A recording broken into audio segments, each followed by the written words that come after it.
Assalamualaikum warahmatullahi wabarakatuh. Hai semua, bertemu lagi dengan saya si Puji dengan NIM 21014111136 kelas 4D PGSD.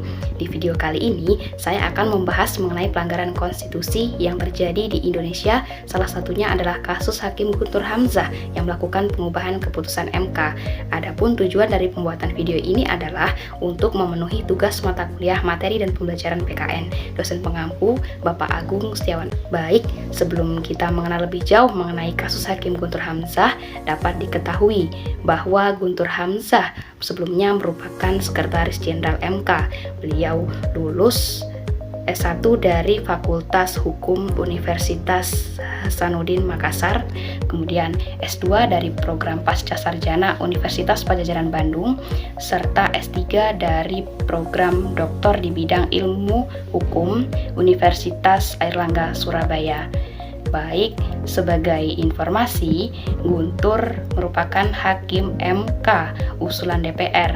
Beliau dipilih untuk menggantikan Hakim MK sebelumnya, yaitu Aswanto, yang dicopot dalam rapat paripurna DPR ke-7 masa sidang 1 tahun 2022-2023 pada 29 September lalu. Beliau ini menggantikan hakim yang sebelumnya, yakni Aswanto, yang dicopot oleh DPR meski masa pensiunnya masih panjang. Alasan dilakukannya pencopotan Aswanto dikarenakan Aswanto diklaim telah menganulir undang-undang produk DPR di MK. Baiklah, untuk mengetahui lebih jelasnya kasus Hakim Guntur Hamzah, mari kita simak cuplikan video berikut ini.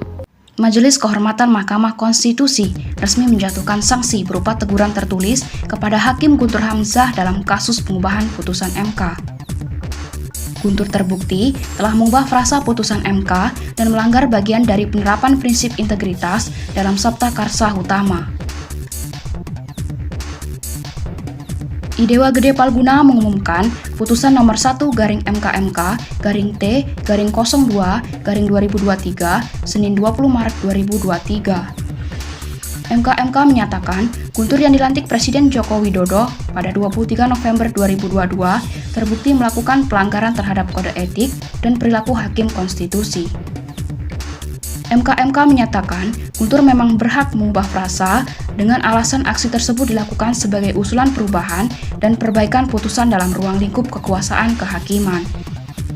Tapi, Guntur tetap dinilai melanggar etik karena berbagai pertimbangan.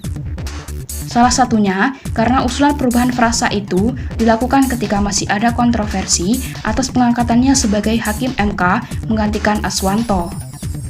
Selain itu, Guntur juga tidak ikut memutus putusan Mahkamah Konstitusi nomor 103/PUU 20/2022.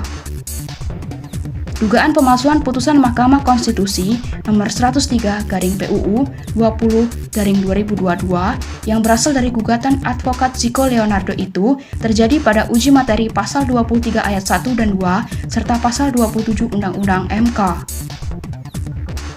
Uji materi ini diajukan sebagai respon atas pencopotan Aswanto sebagai Hakim Konstitusi pada 29 September 2022. Ziko menemukan kejanggalan pada putusan MK atas uji materi tersebut, sebab putusan yang dibacakan berbeda dengan salinan yang ia terima. Pada putusan yang dibacakan terdapat frasa dengan demikian, sedangkan dalam salinan frasa itu berubah menjadi ke depan. Dia menduga perubahan itu memang sengaja sehingga dapat diduga telah melanggar pasal 263 KUHP tentang pemalsuan surat. Nah, Mahkamah Konstitusi itu mempunyai kode etik dan perilaku hakim konstitusi sebagai landasan hukum untuk melaksanakan etika profesinya. Jadi, apa yang telah dilakukan oleh Hakim Guntur Hamzah tersebut jelas-jelas melanggar konstitusi yang ada di Indonesia karena beliau telah mengubah frasa yang jelas-jelas menyimpang dari kode etik yang terdapat di dalam MK. Sekian dari saya akhiri. Wassalamualaikum warahmatullahi wabarakatuh.